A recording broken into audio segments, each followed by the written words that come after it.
Alternating series test continued. So we are on letter D, and we had said that we are going to look at the series without the alternation, so that a sub n equals ln over n. Now, to sum it up, the first thing you should probably look at when using your alternating series test is, does the limit as n goes to infinity of this ln over n, does it go to 0? So if I put infinity in, I would get infinity divided by infinity. So I could use L'Hopital's because that's an indeterminate form. The limit as n goes to infinity of 1 over n divided by 1, which is just 1 over n. If I put infinity in that, then I get 0. So the first thing has been checked. And by the way, when you're using the alternating series test, are these all positive? You should be thinking. And so if I put a 1 in, ln of 1 is 0. And so 0 over 1 is 0. The next one would be, if I put a 2 in, I would get ln 2 over 2. If I put a 3 in, I would get ln 3 over 3, and dot, dot, dot. So these are all positive, okay? Hold on. Sorry. And so that was the first stipulation for our alternating series test. Every a sub n is positive. We checked to see if the limit was equal to 0. Now we have to see if it's decreasing. Another way to determine if this is decreasing or not is to look at it as a function, ln x over x, take the derivative, so low d high minus high d low over the square of what's below, gives us 1 minus ln x over x squared. And we know that it would be decreasing wherever your derivative is negative. So let's look for the critical points. X equals 0 is a critical point.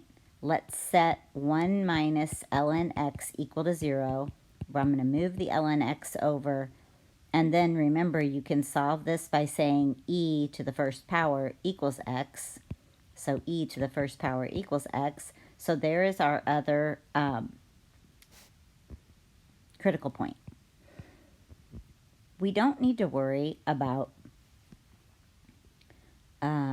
this 0 because we know we cannot have values that are 0 or anything to the left of 0, okay? If I put something in between, and remember that e is about 2.71 roughly, if I put anything in between 0 and e into my derivative, I'm going to get a positive value. If I put something greater than 2.71 into my derivative, I'm going to get a negative value. So this is going to be where it's decreasing. So the first n that is greater than e is 3. So n must be greater than or equal to 3 for us to be able to use the alternating series test. So we are going to say that this converges by the alternating series test for n greater than or equal to 3. Now, you can take a few values out of a summation of a series like this. You could take a few values out and it does not affect the convergence. So even though we would have to take those first two values out because they don't follow the rules for the alternating series test, it would still converge. So really, you're just saying that it converges by the alternating series test, because you don't really have to prove anything. Like, you can take a few values out. You can't take, tons of values out, but you can take a couple, and it will not affect your convergence at all. So I'm just saying that if you would have looked at these values using decimals, they didn't start decreasing until right here. Because this one, I don't have it written down, but when I was checking these, I think this one was like 0.347, and then this one was 0.366, but then it started decreasing after that. And, it was decreasing, and so from then on. So this would, just by taking those couple of values out, it does not affect whether it converges or not. So this does converge by the alternating series test. Okay, so at this point, I wanted to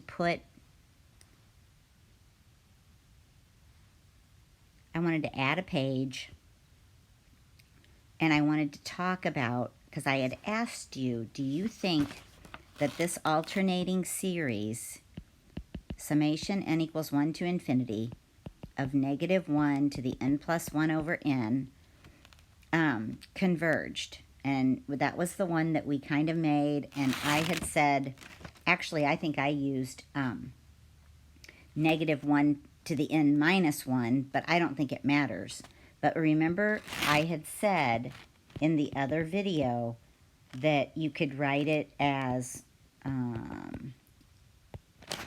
that. You could write it like that. Either way, but this is basically an alternating series, but the a sub n behind it is the harmonic series, which we know is, if we were listing them 1, 1/2, 1/3, 1/4, right? And we know that that diverges.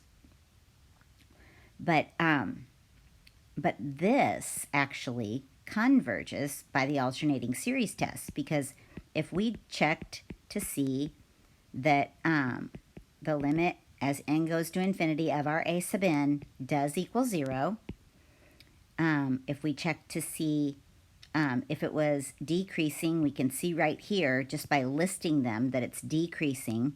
So all the a sub n plus 1 values are less than the a sub n values for n going to infinity. And we also said that they were all positive. Okay, so all the a sub n's are greater than 0. So if it has all these traits or all these qualities, we know that it converges by the alternating series test. And so since, though, if you looked at the summation of the absolute value of this, it would diverge.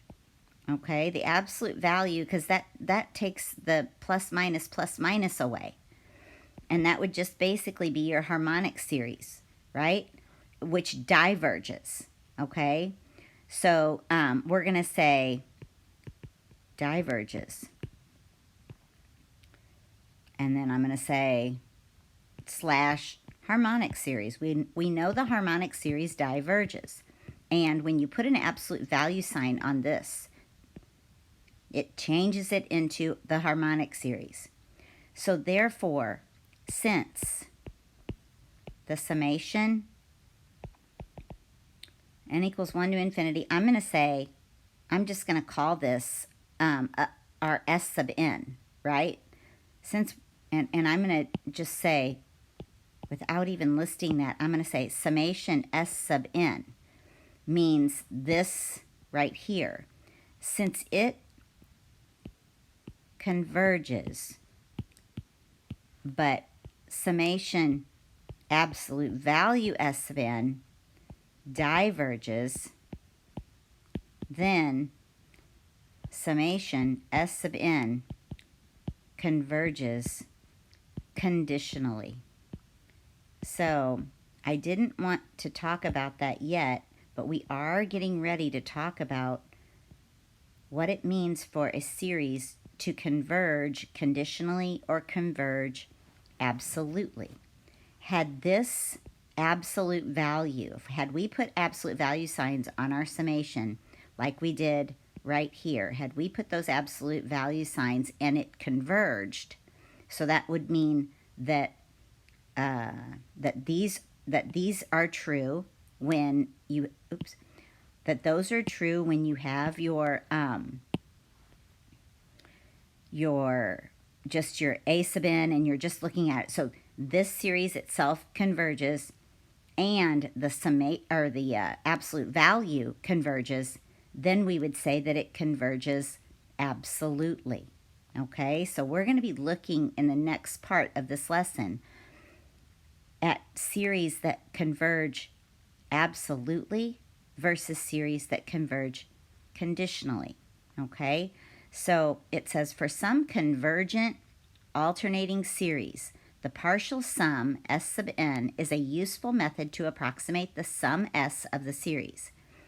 We call the error that is involved in using S approximately equal to S sub n the remainder, where the remainder sub n equals the entire sum of the series minus the sum of the n terms.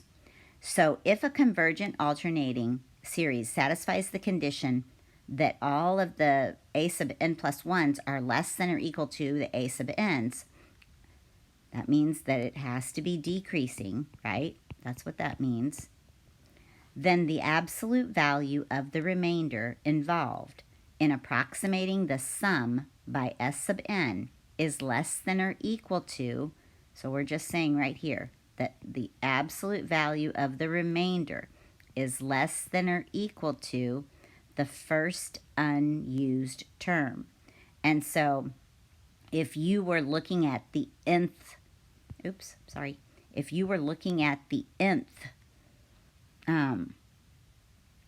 partial sum, the absolute value of the remainder is going to be less than or equal to the n plus first term. So in other words, if the three conditions, alternating, decreasing in magnitude, and having a limit of 0 are met, you can approximate the sum of the series by using the nth partial sum, and your error will be bounded by the absolute value of the first truncated term. Okay, so this is going to be our error bound.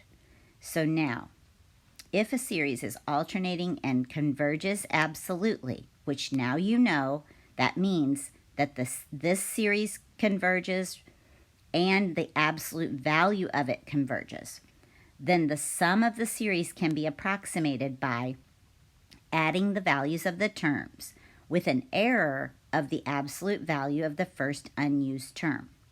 So, for example, we have the summation n equals 1 to infinity negative 1 to the n plus 1 of 1 over n squared can be approximated to an error of 0.01 by adding together. So now let's look at this. This is our first term. This is our second term. This is our third term. This is our fourth term. This is our fifth term. This is our sixth term. This is our seventh term. This is our eighth term. This is our ninth term. So this is actually S sub 9. The next unused term, if I put a 10 in, I would get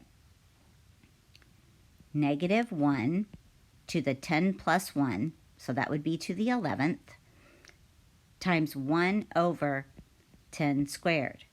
So negative 1 to the 11th is negative, and then 1 over 10 squared is 100. Is 1/100th. So negative 1 over 100 is my next term.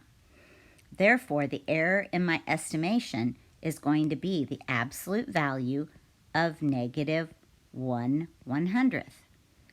And so if we look at that, that's the same thing as 0.01. So that means that our error is going to be less than, so less than the absolute value, less than, our error is going to be less than 0.01. So now, use your calculator to find the sum of the first 200 terms. I actually did find out how to do this on the TI-84. If you hit alpha window, the second choice is summation. And it will bring up a box just like this. And you can actually sum certain number of terms. So I said, I just put in x equals 1, and then I put 200 up here, and then I put in my -1 to the n plus 1 times 1 over, or one, sorry, to the x plus 1 over, let's just, because that, oh my goodness, -1 to the x plus 1 times 1 over x squared. Okay, so I put that in my calculator and I hit enter, and it gave me 0.822455. And so then it says, what is the error in your estimation from the 200 terms? Well, to find that, you need to calculate the 201st term. So go back to your screen of your calculator and just calculate this term. You don't need a summation for this. This is going to be -1 to the 202nd, which is going to be +1, and then times 1 over 201 to the second power. The absolute value of that, you're going to get 0.0000025. And so, do you see how we had 9 terms and we said that the error was going to be less than the absolute value of the 10th term? Okay? For this one, we had 200 terms. We said our error is less than the absolute value of this 201st term. So that is calculating the error using partial sums. So example number 3, given the series summation n equals 1 to infinity of -1 to the n minus 1 over n factorial, what we're going to do is approximate the sum of the series by using the first 4 terms. That's going to give us partial sum sub 4. So if I put a 1 in, I get a +1 on top, and I get a +1 on bottom. 1 divided by 1 is 1. Plus, if I put a 2 in, I get a -1 on top, and I get 2 factorial, which is 2 times 1, 2 on bottom. Plus, I put a 3 in, I get a +1 on top, and 3 factorial is 3 times 2 times 1, 6. Plus, I put a 4 in, I get -1 on top, and 4 factorial is 4 times 3 times 2 times 1, that is 24, so I get -1/24 for the 4th term. If I add these up in my calculator, it will give me 0.625. It says, explain why the estimate found in A differs from the actual value by less than 1/100th. Well, we're going to find the 5th term because the absolute value of our error is going to be less than the absolute value of our 5th term. So I'm putting 5 in here. And so if I calculate this, I get 1 over 120. And so that means our error is going to be less than 0.0083. So that proves that it will be less than 0.01, which is 1/100th, right? 1/100th is 0.01 because our error is 0.008, which is less than 0.01. And remember, we are looking at, can we use the error? Well, the terms of the series alternate,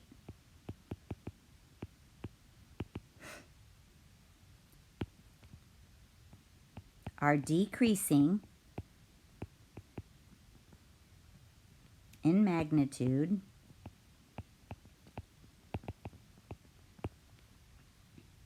and have a limit of 0. Have that a sub n has a limit of 0, 1 over n factorial. Have a limit of 0. Okay? So, that's why we're able to do that with this. We're able to use that error bound. So use your results to explain why S cannot equal 0.7. So think about this.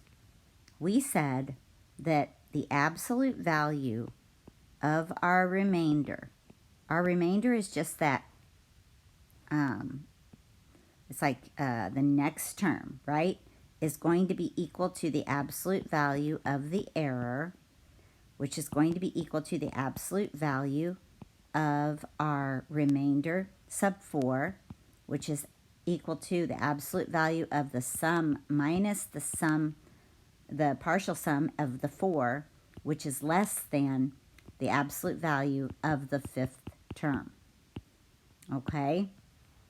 And so, I know that our true sum is going to lie between our sum of the first 4 terms minus that 1 over 5 factorial, which is our that 5th term, and it's going to lie between 0.625 plus 1 over 5 factorial. Our true sum will be somewhere between there. So if I put this in my calculator, I get 0.61666 on that side, and I get 0.6333 on this side. So the true sum of the whole thing has to lie between these two values, and therefore S could not be 0.7. Okay, so that is your proof. All right, so let's go to the next part, absolute and conditional convergence. This is what I just talked to you about. And absolute convergence, the series a sub n converges absolutely if the series absolute value a sub n converges. Okay, so they both have to converge for it to be an absolute convergence. Okay, so summation a sub n converges and summation absolute value of a sub n converges. Okay, that's an absolute convergence.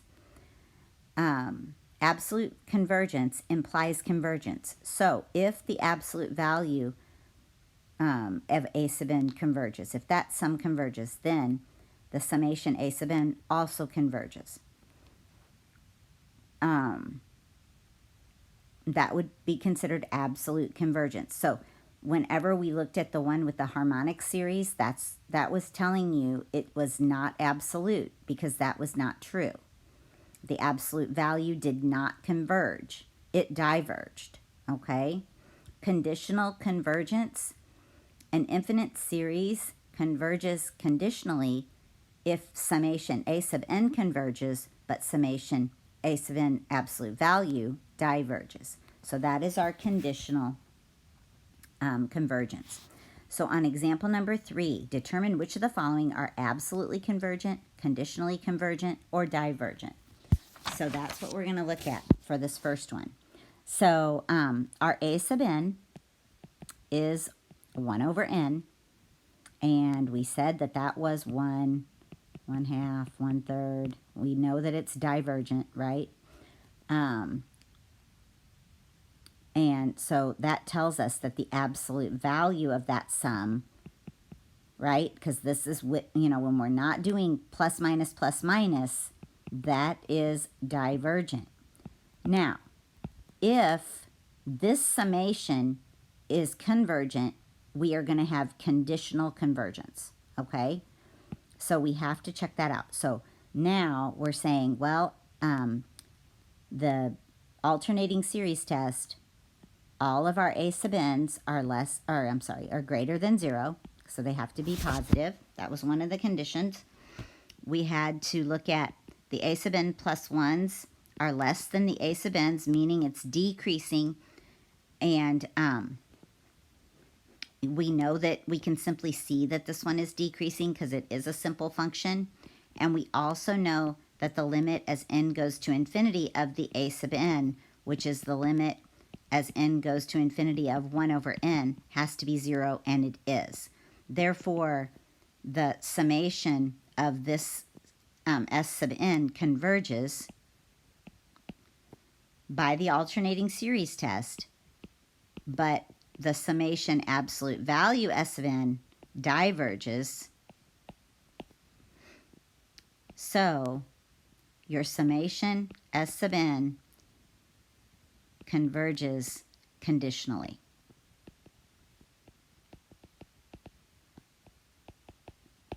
Okay, so that one converged conditionally. Okay, let's look at the next one. Our a sub n is going to be 1 over n squared, and that's going to be 1 half, or if I put a 2 in, it's 1/4. Sorry. If I put a 1 in, it's 1. If I put a 2 in, it's 1/4. If I put a 3 in, it's 1/9, ... Okay. So, this one, we know that this is a p series with p greater than 1. So we know that this one converges. So summation 1 over n squared converges, p series. Oops.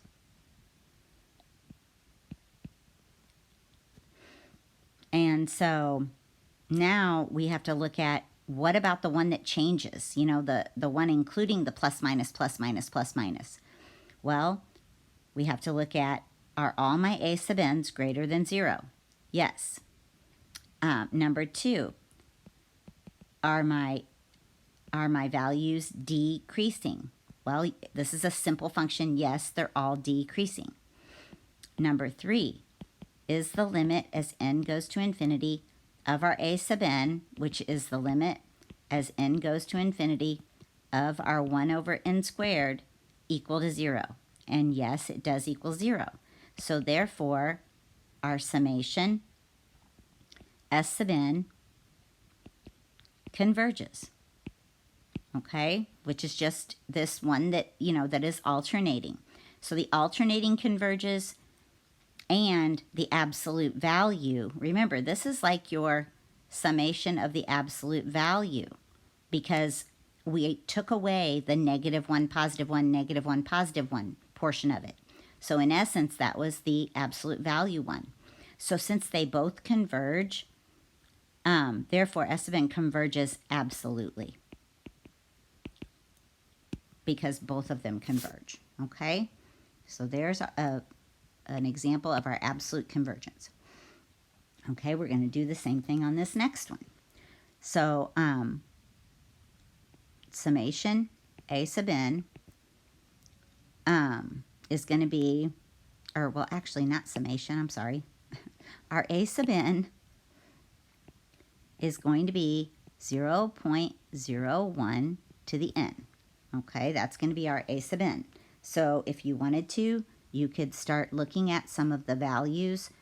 When n is 1, we've got 0.01. When n is 2, we have 0.0001, and ... Okay, you can see they are getting smaller. So if I had to think about, you know, this a sub n, this is like 1 over 100, right? This is the same thing as 1 over 100 to the n. So this is a convergent geometric series with the absolute value of r is less than 1. So it's a convergent geometric series because the absolute value of r is less than 1. And so now we know that this is really our summation of the absolute value of S sub n. So it's convergent. So now we have to look at the one that is changing signs, the alternating one, using the alternating series test. So the first thing, are all the a sub n's greater than 0? Yes. Second thing, are they decreasing? Are the a sub n plus 1s less than or equal to the a sub n's? Yes, they're decreasing. Number 3, is the limit as n goes to infinity of this a sub n, which is the limit as n goes to infinity of your, let's say, 1 over 100 to the n. If I put infinity in there, remember, that's like saying 1 to any power is 1 over 100 to the infinity, right? Because this is like 1 to the n over 100 to the n. And so this does go to 0, okay? That does go to 0. And so since that goes to 0 and all the other, all these three things, then our summation S sub n is convergent. And if they are both convergent, then they are convergent absolutely, or it is convergent absolutely, okay? And now let's look at D. I'll do a different color. This one, is it alternating? Well, think about it. It is alternating because I don't see the negative 1 to the n, or n plus 1 or n minus 1. But since I have cosine, we know that that's going to go from negative 1 to positive 1 to negative 1, right? So that's going to be our alternating piece. So our 1 over n squared is like our a sub n. Okay, that's the part that isn't alternating. And we know that this is a convergent p-series.